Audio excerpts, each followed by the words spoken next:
I love D&D. It's hard to believe that I've only been playing D&D for less than a year. I have spent so much time consuming D&D related media, some of my favorites being Joe Cat's A Crap Guide to D&D and Dropout's Dimension 20, that it feels like I've been playing it for years. I've been trying to find a consistent group to play with since I started college, but then the summer of 2024, I finally found it. The obsession hit fast. I started with just one campaign, but then quickly committed to 2 more with the same group. I've kinda chilled out though, now I'm only fully in 2 campaigns. Anyways, I thought it would be fun for me to draw my D&D characters and share some fun stories from my campaigns.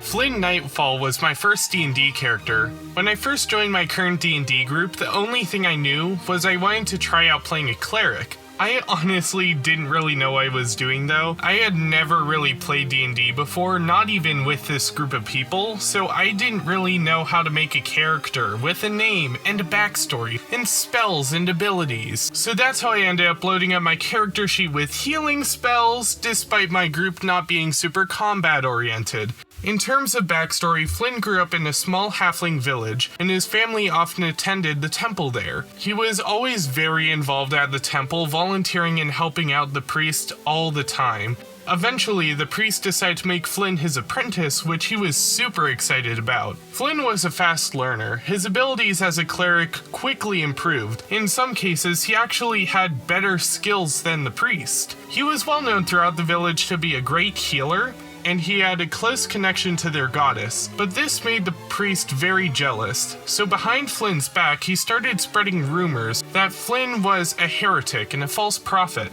One day when Flynn went to the temple, he was captured and blindfolded. He was taken to the priest, who tried to sacrifice him.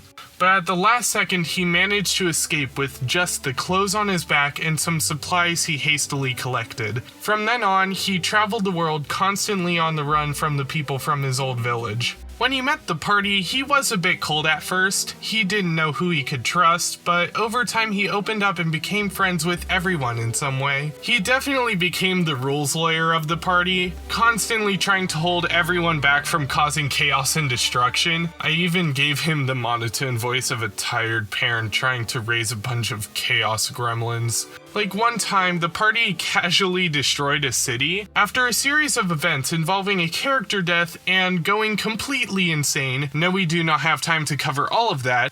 Everyone in the party started to literally burn this city to the ground, except Flynn. He decided to run straight for the exit, but when he got there, the gates were blocked by a bunch of guards. After a scuffle with one of them, he caused a distraction to allow the civilians to open up the gate and escape. But that doesn't mean that Flynn never caused trouble.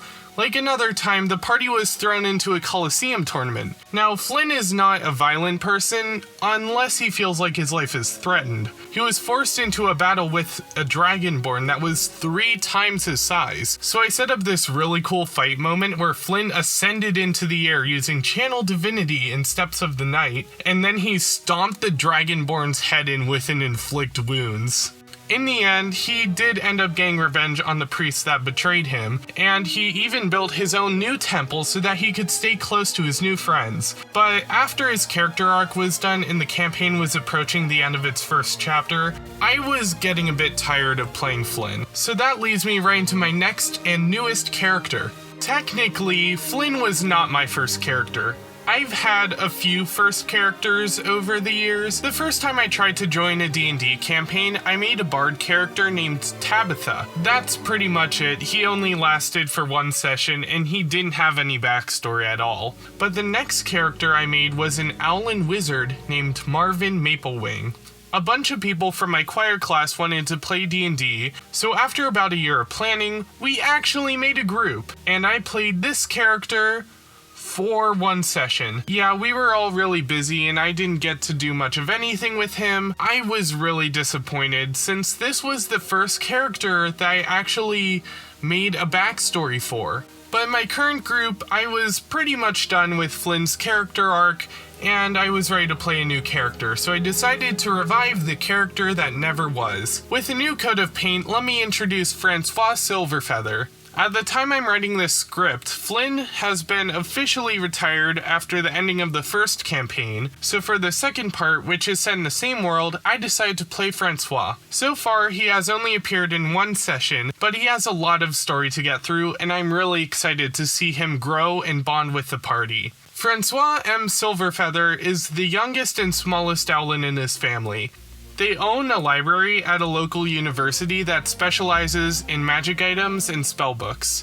His father, Marvin Silverfeather, was the librarian there, but also a powerful wizard. Francois had a very close relationship with his father, which sparked his interest in magic. He hoped that one day he could be just like his father. So when he got older, he decided to attend university to become a wizard. He double majored in wizardry and library studies, and he even joined the Order of the Scribes. But at the same time, he felt very lonely and out of place. He was one of the few non-humanoid students, and his small stature made it very difficult to navigate campus. But that's when he met a kobold bard student named Webster. They became fast friends, bonding over their shared experiences and love for magic. They even ended up dating for a while. After graduation, they were planning on traveling and exploring the world together, but that plan quickly changed after Francois' father suddenly passed away.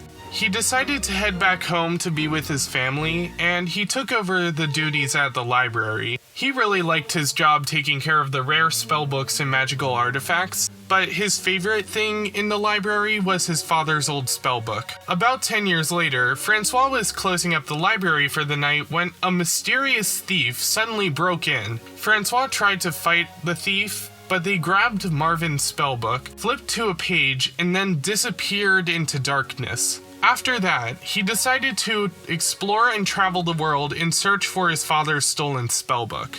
I realized while getting ready to play Francois that all of my other characters fall under the good alignment in some way. So for Francois, I decided to make him lawful neutral, bordering on lawful evil. I want people to question if this little birdman is actually an evil mastermind. My voice for this character is actually inspired by this one skit from Make Some Noise. He talks in the most pretentious way possible. This is my most recent original character. When I joined my third campaign with my D&D group, I wanted to play a Disney princess kind of character. Yes, I only create the most original characters that no one has ever done before. But I was trying out a lot of new things with this character. I was making lore about her kingdom and family, I was trying out a character voice for the first time, and I was playing a character of a different gender. Anyways, Phoebe Lavender was born into the royal family of the Kingdom of Amaranthia. She's a spring Eladrin and one of 4 siblings, each from a different season. She is the youngest girl in her family, and because of this, she's last in line for the throne.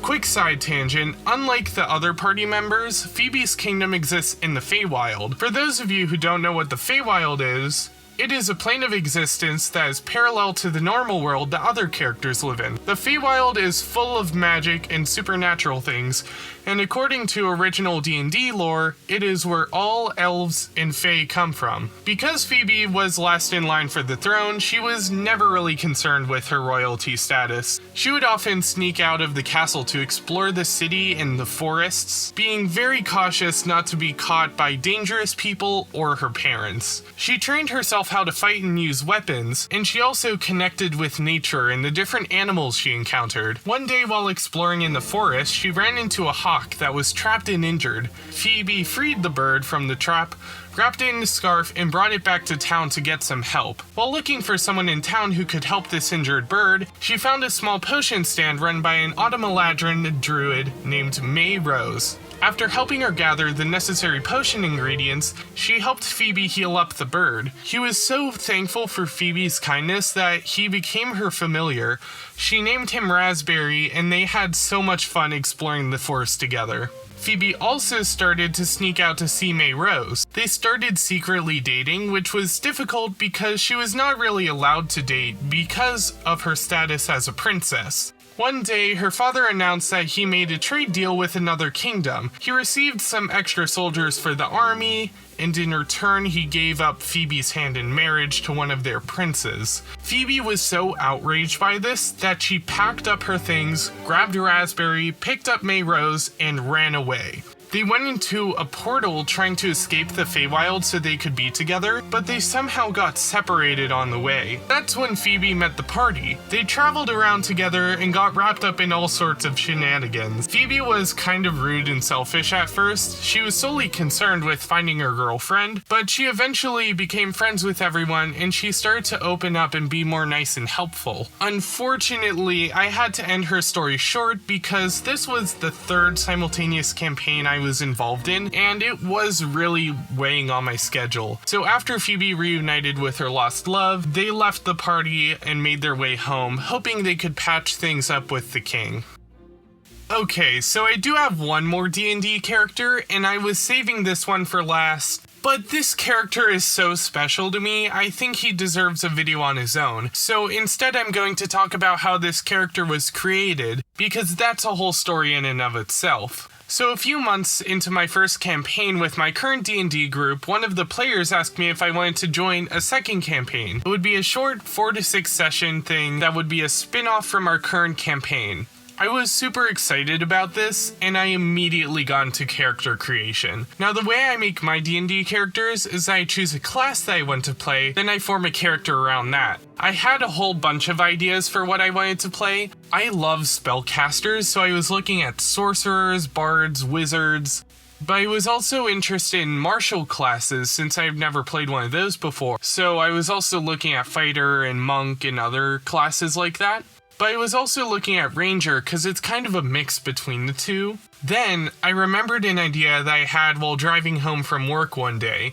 You see, when I was a kid, I was obsessed with the Warrior Cat series of books. Yes, I know it's cringe, but I came up with the funny idea of what if I played a Warrior Cat in a D&D campaign? And this was literally the idea that gave me the inspiration to make this character. There was only one issue though. While all my friends use D&D Beyond to make their character sheets, I prefer to use a form-fillable PDF. All of my character sheets are stored on my computer since it's easier to type and look up all the information, but it just so happens I was on vacation at the time I was creating this character, and I forgot to bring my laptop. It wasn't a huge deal, I just had to do everything on my phone, which made things a bit more complicated, because I hate typing on a phone. Plus I had to draw his character design in a notebook with pen because I didn't have access to my drawing tablet at the time. But overall, it was a really easy character sheet to create. Introducing Calico Dragonheart, a Tabaxi monk with the Ascendant Dragon subclass and an Outlander background. He also might be a wild magic sorcerer. In terms of personality, he kind of accidentally turned into the party himbo. I first envisioned him as this confident Captain America type leader, but then I was just having so much fun playing into Calico's chaotic side that he just became this fun-loving, tree-punching big little guy. But you know how I said this was supposed to be a 4 to 6 session campaign? Well, it quickly turned into a much longer campaign. We extended it by multiple months, and we even just started the second chapter. I really want to talk more about Calico, but he's just such a special character that I think he deserves at least one video to himself. Thank you all so much for watching the video. I am sorry this one's a week late. I really tried to get this out in 2 weeks, but my schedule has been getting a bit busy lately with final season coming up for me right now. Also, recital season, I have a lot of performances going on since I'm a music major. But hopefully I'm able to get the next video out on time, so look out for a new video in 2 weeks. I would like it to be another Tales from Music School video. But also, speaking of more D&D videos, this is really just scratching the surface of my fun stories from these campaigns. So if you would like to listen to me talk more about my characters and backstories and other fun D&D stories, make sure to subscribe, like, and leave a comment below. And if you want to see more of my art, I post it all on Blue Sky at Slightly, so follow me on there to see more of my art. Again, thank you all so much for watching. I truly appreciate every viewer who clicks on my videos. Have a great day.